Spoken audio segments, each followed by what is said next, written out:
on est à peu près 280 employés chez Elastic maintenant, on a bien grossi, au chiffre d'aujourd'hui. Et il y aura un Elasticon Tour qui aura lieu à Paris, je crois que c'est en novembre. C'est 5 novembre. Où il y aura pas mal de personnes qui viendront parler. Donc il y aura Shay Bannon, il y aura Clinton Gormley et Costin Lowe, notamment, qui viendront vous parler d'Elasticsearch. C'est un petit peu ce qu'on a fait à San Francisco Elasticon, mais bon, en version une journée. Et il y aura aussi des intervenants d'entreprises qui viendront expliquer ce qu'ils font avec Elasticsearch. Donc ce sera l'occasion de se poser des questions sur la roadmap, ce qu'on a en tête, ce genre de choses. N'hésitez pas, inscrivez-vous. Les fonds qu'on récolte, je ne sais plus quel est l'entrée, le tarif de l'entrée, 70 €, c'est reversé à une œuvre de charité, donc voilà, n'hésitez pas. Finalement, j'ai arrivé à vous montrer les slides, je passais sur des liens vite, pas évident tout ça. Et je vous parlais de comment passer d'un Elasticsearch qui a des problèmes dans le cluster de stabilité à passer à un système qui est beaucoup plus stable. Bon, je vais commencer, ça se voit pas trop. J'ai travaillé chez MyStudio Factory. Je vous rassure, les autres slides, on n'a pas aussi la même couleur, donc ça devrait aller mieux. MyStudio Factory, c'est une web agency qui s'est spécialisée surtout sur les applications mobiles. On peut voir des France, LOG, L'Oréal, Louis Vuitton. Et je travaille dans les projets qui s'appellent FactorX Project. Les projets FactorX Project, c'est, comme on a parlé précédemment, c'est un tracker. Et les trackers, il va collecter toutes les informations quand vous utilisez votre téléphone portable avec une de nos applications. Il va les récupérer, la géolocalisation, les pages que vous avez fait, combien de temps vous avez passé. On va récupérer toutes ces informations, on va les mettre en Elasticsearch et on va offrir des graphes à nos utilisateurs, à nos clients finaux, à France et LOG. Ils vont avoir des graphes sur l'utilisation des différentes, alors des analytics, sur les utilisations de chaque application. Et on va aussi utiliser Elasticsearch pour faire du filtrage et faire du push. Vous pouvez récupérer tous les devices par exemple et dire je vais tous les devices qui se sont connectés aujourd'hui à Paris, qui se sont connectés pas très loin des Opera. Et en plus ils sont, je sais pas, dans un iPhone 6 et vous allez envoyer un push à tous ces utilisateurs là. On utilise aussi Elasticsearch pour la récupération de ces devices. Je travaille chez MyStudio Factory depuis le début de l'année. Mon nom c'est Camilo Sierra. Je suis colombien. Si jamais mon accent est un peu difficile, vous pouvez m'arrêter, je peux répéter, je vais le faire avec plaisir. J'ai commencé à travailler chez Blue Kiwi Software et c'est une Atos compagnie maintenant. J'ai commencé quand c'était juste une start-up, qu'on était 4 ou 5 devs. J'ai commencé avec Exalid. Je m'occupais de l'intégration et management d'Exalid. Le seul problème c'est que Blue Kiwi, c'était un réseau social d'entreprise. On était là pour les utilisateurs, puisqu'on puisse publier du contenu, retrouver les gens qui travaillent dans la société avec vous, c'était sur des Facebook mais pour les sociétés. Et le problème avec Exalid, c'est qu'Exalid était sémantique. Les utilisateurs avaient du mal à comprendre cette partie de la sémantique. Et aussi, Exalid n'était pas de temps réel. Les gens ils publiaient un article, ils voulaient le trouver tout de suite. Et on devait attendre, on avait un temps qui était donné par Exalid.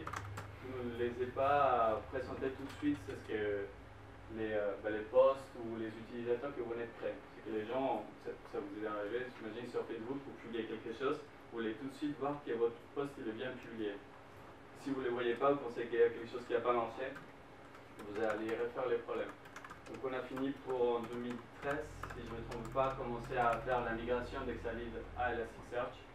Et c'est chez Blue Kiwi Software que j'ai eu la possibilité de travailler avec les supports Elasticsearch qui est pendant un an, qui était une aide énorme pour aboutir au projet. Et aussi j'ai fait le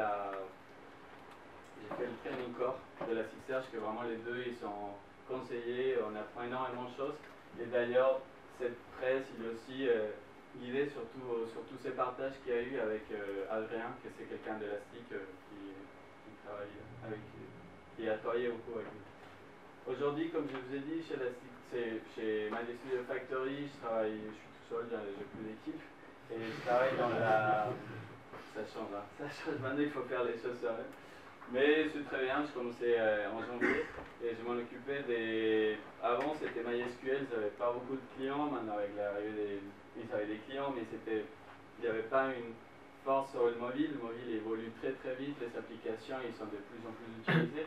Maintenant on s'est retrouvé avec des applis très très utilisées, c'est logique, je pense que tout le monde connaît, Louis Vuitton, bah, c'est très très utilisé par les clients en France mais dans le monde. Donc on a dû réponser ce qui était en MySQL pour faire un Elasticsearch et pour avoir des graphes qui étaient vraiment rapides, avoir des index qui étaient petits, des index qui étaient avec l'utilisateur, qui pouvait lui donner l'information rapidement sans devoir attendre. Mais MySQL, quand je suis arrivé, on avait des graphes qui duraient 3 minutes et on est dans le monde du web, vous faites entrer, vous voulez voir votre graphe tout de suite, vous arrivez dans la page et vous n'avez pas envie d'attendre 3-4 minutes. Maintenant, avec des temps de 350 millisecondes, donc ça a changé à peu près la vie de nos utilisateurs. Et comme je vous ai dit, on fait aussi des touches campagne. Alors, qu'est-ce qu'on veut qu'on utilise Elasticsearch? Ça, c'est la question la plus importante. J'aurais voulu mettre plus de choses, mais on n'a qu'une demi-heure, donc je vais essayer d'aller le plus vite possible. La première chose, c'est que votre cluster soit stable. La stabilité du cluster, c'est la paix, c'est que votre chef il vous fout la paix, que vous soyez tranquille, c'est vous sentir un peu à la place. Parce que quand le cluster n'est pas stable, vous n'êtes pas tranquille, vous êtes derrière votre PC avec la larme qui tourne parce que votre cluster il peut tomber. Donc la stabilité du cluster, c'est le Saint Graal. Combien de shards? La question à 1 million, on regarde dans plein des gens qui parlent sur les nombres des shards, des techniques pour calculer les nombres des shards. Je vais vous donner mon idée à moi, c'est dans l'expérience que depuis 2013 que j'ai vécu avec Elasticsearch. C'est quoi? Puisque je pense que ça va être le nombre des shards. Et après on va parler de la rapidité, parce qu'on veut forcément, comment on utilise Elasticsearch, que les queries soient rapides. Et pour que les queries soient rapides, il y a deux petits points qui nous ont beaucoup aidés, c'est le cache et les files data. Les files data, je vais développer plus, vous allez mieux comprendre après. On va commencer pour mettre un exemple. Je ne vais pas vous parler ni de mon ancien boulot, ni de mon boulot actuel. On va prendre un exemple quelconque et on va se mettre comme si on venait d'être embauché dans une boîte, on arrive aujourd'hui, et on nous dit ça. Imaginons qu'on a un forum qui on veut complètement indexer en Elasticsearch. Qu'est-ce qu'on va voir dans le forum? On va voir les informations personnelles de chaque utilisateur. On va savoir chaque utilisateur qui est, qu'est-ce qu'il fait, dans quel service il travaille, sa description. On va voir des informations personnelles pour chacun. Après, on va voir les discussions et les commentaires.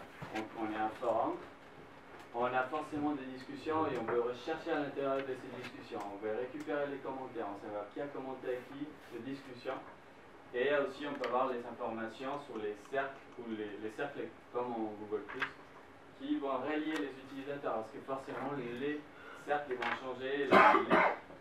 On va tous pas parler des animaux, des poneys, des lamas. Il y a des autres qui vont parler des choses beaucoup plus intéressantes, d'Elasticsearch, ou peu importe. Mais toutes ces informations-là, on va essayer de les mettre en Elasticsearch parce que, par exemple, sur les utilisateurs, on va vouloir faire la suggestion, on va vouloir trouver quelqu'un rapidement, quelqu'un que j'ai eu, quelqu'un que je connais, je veux savoir s'il est dans le forum. On va vouloir aussi chercher les gens à partir de la description. Je veux les gens qui aiment Elasticsearch. On va les chercher dans la description de l'utilisateur. Les discussions et commentaires, forcément un forum, on veut savoir en quel que les gens ils trouvent, c'est ce qu'ils sont en train de chercher, l'information qu'ils cherchent. Et les links utilisateurs, c'est pareil, pour faire la suggestion sur quel cercle je veux rentrer. Dans quel cercle je veux rentrer ou je veux créer parce qu'il n'existe pas. On va se dire que le développeur, il est arrivé, hop, il a installé Elasticsearch, c'était très rapide, il s'est dit, hop, ça marche très bien, il arrive chez l'admin 6, il a dit, écoute, Elasticsearch, tu l'installes, je commence à indexer, je commence à rechercher, ça se fait tout de suite, tout seul, c'est rapide. Notre forum en plus, il fait un taras, tout le monde parle de tout, des animaux, de tout ce que vous voulez, et il fait taras, tout le monde se connecte, donc notre admin 6, il s'est dit, bon, comme il y a énormément de connexions et qu'on a un site à fort trafic, on va penser quand même, bon, on va prendre 3 ou 4 machines. Pour l'instant, on va prendre cet exemple, on va dire qu'il n'y en a que 3.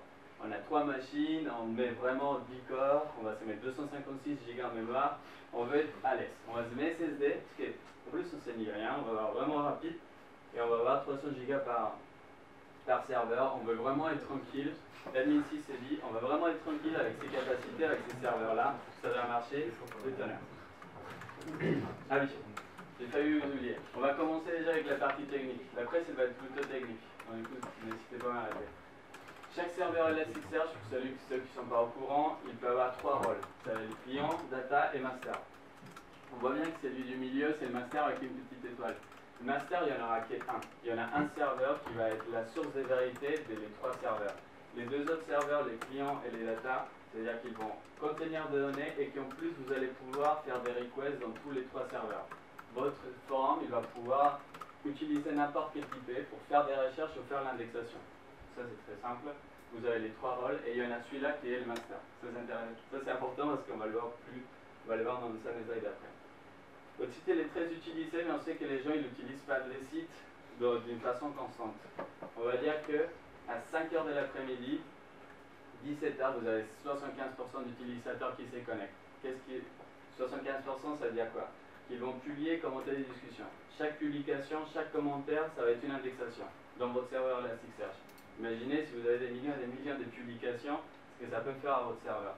Après, on va dire que les utilisateurs, ils vont chercher aussi, parce que les utilisateurs, peut-être, ils ne veulent pas écrire eux-mêmes, ils veulent rechercher l'information. On va dire, comme Wikipédia qui s'arrive, ils veulent retrouver de l'information rapidement, ils veulent retrouver dans les fichiers même des informations, ou ils veulent trouver des utilisateurs. On veut chercher un utilisateur, chercher des gens qui travaillent en Elasticsearch, chercher des gens qui aiment les animaux, peu importe. Ils peuvent créer aussi et joindre les cercles, c'est-à-dire que c'est des indexations et des recherches aussi, où ils vont rajouter des discussions favorites. Ils vont rajouter des discussions favorites, ils vont lire des discussions, et on va pouvoir tout ça faire avec de l'Elasticsearch pour remonter par exemple toutes les discussions que l'utilisateur n'a pas lues. On va pouvoir utiliser certains features d'Elasticsearch comme les parent-child, qui vont nous dire quand on a lu un post, quand on ne l'a pas lu, quand on l'a mis en star. C'est ce qui va nous permettre de différencier ça. Qu'est-ce qui peut se passer à 5 h de l'après-midi? C'est un moment tendu. Au bout d'un moment, moi, je voulais enlever les 5 h de ma montre parce que je ne voulais plus voir l'heure, je voulais qu'on passe de 4 à 6, mais malheureusement, ça n'arrive pas. C'est 5 h, il va arriver et il arrive. C'est ce qui est possible si vous n'avez pas fait trop attention à votre mapping, vous n'avez pas fait attention non plus à vos serveurs, c'est que la HIP, il va monter. Et vous allez la voir monter, mais c'est pas très cool. C'est pas le moment le plus joli de la journée parce que la HIP il monte très très vite. Et une fois il monte, il n'a pas envie de descendre et il ne va pas s'arrêter. Il peut arriver aussi qu'avec la montée de la HIP et tout ça, vous avez les garbage collection activity qui va être très très lent et il va faire que le CPU de votre serveur il va commencer à ramer. Pour éviter ça et pour changer tous ces problèmes, pour vouloir à nouveau que ça soit 5 h, on va devoir changer l'infrastructure et les requests et on va vouloir que notre forum, soit 5 h, soit 9 h, il tienne la charge et tous les utilisateurs puissent chercher et retrouver. Parce que bien sûr, si votre HIP elle monte ou si vous avez vraiment un garbage collector très très important, votre serveur il va être soit très lent, vous avez une possibilité, soit il va tomber. Soit il va tomber, c'est pas très bien, mais on va parler dans les prochains slides. Alors ça, j'ai appelé l'effet de domino. Quelqu'un disait dans mon travail, un négativiste, quelqu'un de négatif, c'est quelqu'un qui était positif mais qui a de l'expérience. C'est peut-être ça. Je suis très positif dans la vie, mais on va dire que on a à nouveau les 3 serveurs. Là, on a notre serveur qui était le master. Il y en a un seul et c'est notre serveur. On va dire que si vous avez un taux d'indexation et de recherche très important et qu'on n'a rien fait dans le serveur, on n'a pas regardé le mapping, comme on a vu dans la pression précédente, on a laissé Elasticsearch choisir les mappings qu'il voulait, on n'était pas très regardant, on n'a pas utilisé les dog values, on n'a pas suivi ce qu'a dit Ismaël, c'est ce qui peut arriver, c'est que la JVM ne répond plus, et si la JVM ne répond plus et que le serveur auquel la JVM ne répond plus, les serveurs qui ne répondent plus, c'est le master, vos logs ils vont s'affoler pendant quelques secondes, les logs des autres serveurs ils vont s'affoler un tout petit peu, ils vont essayer de chercher le master, il est où le master, il est où le master, il est où le master. Quand ils se rendent compte que celui-là il est parti, parce que la JVM et la partie garbage collector ils vont le faire sortir du cluster, on va commencer à faire l'élection d'un nouveau master. Mais déjà si vous pensez à 5 h, on a un serveur en moins, et c'est déjà très compliqué, quand vous n'aurez que 2 serveurs pour tenir la charge, c'est encore plus compliqué. En plus c'est pas tout, c'est que quand vous perdez un serveur, disons que c'est celui-là qui est le master, il n'y a pas que la charge qu'ils vont devoir tenir, mais aussi il y a toute une histoire des rebalancing ou resharding. J'ai jamais trouvé le mot correct, je ne sais pas le mot qui est le plus adapté, mais cette partie des rebalancing ou resharding, ça veut dire que si on avait des shards, des réplicas ici, ben, vu qu'il n'y en a plus de réplicas, le master il va dire il faut allouer des nouveaux réplicas. Et il va commencer une session avec celui-là pour dupliquer les informations qu'on a perdues, pour avoir quand même la reliability. Donc c'est ce que je dis ici, même si vous avez trop de chance, c'est votre journée. Et c'est pas le master qui tombe, et c'est celui-là qui tombe. Quand vous avez que 3 serveurs, vous avez des index qui sont bons, énormément de charges dans un seul serveur. Quand il tombe, il va falloir bouger il va falloir créer tous les réplicas dans l'autre serveur, et ça va créer de l'instabilité dans votre cluster. C'est pas très beau, mais ça arrive, et ça peut arriver. On va commencer à voir la partie sympathique. On va se dire, ok, c'est fini, ça tombe, qu'est-ce qu'on peut faire pour changer ça? Diviser pour mieux, je sais pas, mieux conquérir, je sais pas comment on dit en français, mais on va dire qu'on va diviser, et ça va marcher mieux. On va dire que ça, c'est les trucs importants. On va prendre un grand serveur et on va utiliser la virtualisation pour faire des petites machines. Les petites machines, on va voir ce que ça veut dire et on va aller petit à petit. Pourquoi on va préférer des petites machines à une grande machine? Parce que les heaps, quand ils sont très importantes, bah, ils ont l'inconvénient de prendre plus de temps pour collecter tout la heap data life qui est là. Vous avez trop de data dans la heap. Collecter toutes ces informations-là et faire le garde d'un collecteur, ça peut causer énormément d'instabilité. Dans la virtualisation, pourquoi c'est intéressant de faire ça? Et ce qu'on dit, c'est ne dépassez jamais les 32 gigas. On l'a vu énormément de fois, tout le monde l'a dit. Si vous dépassez les 32 gigas, le seul problème, c'est que il y a les compressed pointers, c'est-à-dire qu'il va prendre la heap, il va prendre plus d'espace. Si vous avez moins de 32, on va recommencer. Si vous avez moins de 32, votre heap, il va avoir une taille minimale. Si vous dépassez les 32, la même heap, il va être beaucoup plus grosse. Parce que les compress pointers, c'est ce qu'ils font, c'est qu'ils vont écrire dans 32 les références sur les objets stockés en data. Et si vous dépassez les 32, il va prendre 64 bits. C'est-à-dire les mêmes objets, ils peuvent être stockés en 32 ou en 64. Si vous dépassez les 32, la heap elle va être beaucoup plus importante et ça va monter beaucoup plus rapidement. Donc on va diviser nos serveurs, de façon à que chacun il ait au maximum 32 gigas en heap. 32 gigas en heap, mais plus en RAM, mais on verra après. Deuxième point qui est important quand on fait de la virtualisation, c'est si on a un shard, on a un serveur physique, et qu'ici on a le shard, et ici on a la réplica, si notre serveur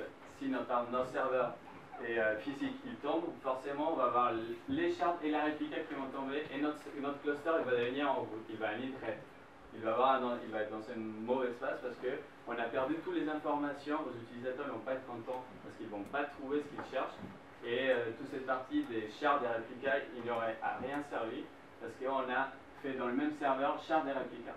Vous avez deux possibilités, c'est la première ici, Cluster Routing Allocation Set Shard, ou vous avez le RAC, R-A-C-K, qui va vous permettre de dire, ok, tu es dans le même serveur physique, ici tu vas mettre les shards, mais tu vas mettre dans un autre serveur physique les réplicas.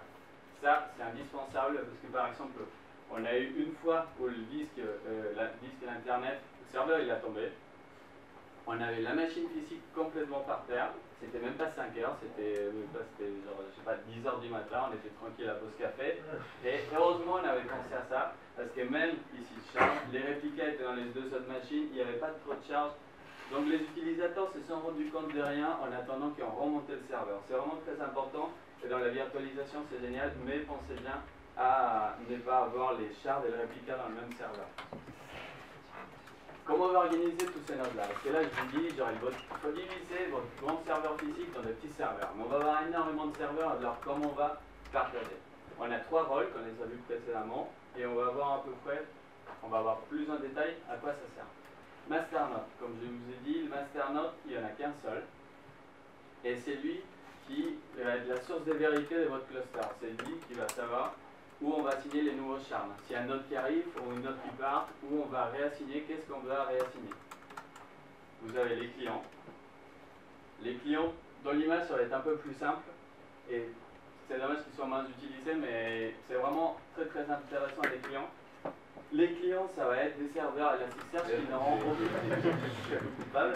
Le problème, c'est que les clients, ils font la partie des réductions, je vous ai dit. Ils vont récupérer des datas et ils vont regrouper ces informations. Quand on fait des agrégations, des scripts ou sorting qui sont vraiment lourds, surtout les agrégations, j'ai eu surtout des problèmes avec les agrégations, parfois le client, il va avoir du mal. Moi, je l'ai vu surtout avant d'avoir les circuits breakers, qui étaient arrivés dans la 1.0, je pense. Ouais. Avant de ça, vraiment, il a essayé de récupérer tout l'info, il essayait de la ramener et paf, il tombait parce qu'il y avait trop d'infos. Maintenant, au moins, il y a des garde-fous qui vous disent « Ah, tu essaies de prendre trop d'informations, ça marche pas. » Mais quand même, n'essayez pas parce que les masters, il faut qu'ils restent tranquilles. Les activités, ce qui fait le master, c'est très léger. Ils font ni des recherches, ni des indexations, c'est des choses très très légères, mais il faut qu'ils répondent rapidement. Si votre master me répond rapidement, vous en avez un seul, ça peut mettre en péril tout le cluster. Si votre master répond rapidement, ça peut être un client, ça peut être un data qui tombe, c'est pas très grave. Le master, il va dire, ok, il y a un nouveau serveur data, on va bouger les data dans ce serveur-là. Ou si c'est un client, bah, il y a le rebalancing, Nginx ou autre, qui est mis en place, qui va prendre en charge les requests ou les indexations qui sont perdues. Bon, c'est un dessin qui montre à peu près comment ça va être tout ça distribué. On a les petites flèches, mais vous ne les voyez pas trop. Et en plus, il devrait y avoir plus de flèches parce que tout le cluster il communique entre eux. Alors, on va dire qu'il y a les petits nuages, c'est nos utilisateurs. Ça veut dire que là, c'est tous les utilisateurs qui font des recherches et l'indexation. C'est bidirectionnel, c'est-à-dire qu'on va avoir autant de recherches ou on peut avoir autant de recherches que des indexations. Ça, c'est tous les serveurs clients. Comme je vous ai dit, eux, ils n'ont pas du tout des data. On a les deux masters ici, on a le master qui est lu et on a les deux autres masters. On va voir après parce que j'ai vu pas mal de questions et même je vais poser la question, alors ces masters, ils font quoi? Si il n'y en a qu'un seul qui est lu et Elasticsearch, il vous dit, mettez 3 pour sécurité. Qu'est-ce qu'ils font? On va le voir après. Mais c'est ce qui est important aussi, que imaginez si jamais ce master il tombe, il faut qu'Elasticsearch puisse voir deux autres masters pour lire un nouveau master. Pourquoi ça? Parce que si jamais on n'a que deux serveurs, imaginez le temps, il revient, les deux masters vont penser que eux sont les masters. Donc, du coup, il va créer les split brain. Et les split brain, ça veut dire qu'il y a deux masters qui vont penser que eux, ils vont faire comme si c'était deux clusters en sachant qu'il n'y en a qu'un seul. Et vous allez dans un status RED parce qu'il y a des informations qui vont être perdues. Et sortir de là, c'est éteindre tout le cluster. En tout cas, c'est ce qu'on a dû faire, c'est éteindre tout le cluster. Remonter tout. Petit à petit, vous démarrez votre master, vous démarrez le deuxième, et vous démarrez le troisième, et après vous allez avoir tout votre cluster qui revient. Mais c'est une étape qui est très difficile, il faut avoir ces trois masters. Moi, je conseille de jamais mettre des indexations, des recherches, le laisser tranquille, en tout cas laisser tranquille celui-là. Ça marche très bien, et les clients, ils vont faire leur part. On a après Logstash avec Kafka. Moi, je suis grand fan de Logstash et de Kafka, ça marche très très bien, c'est très très rapide, tout marche très très bien.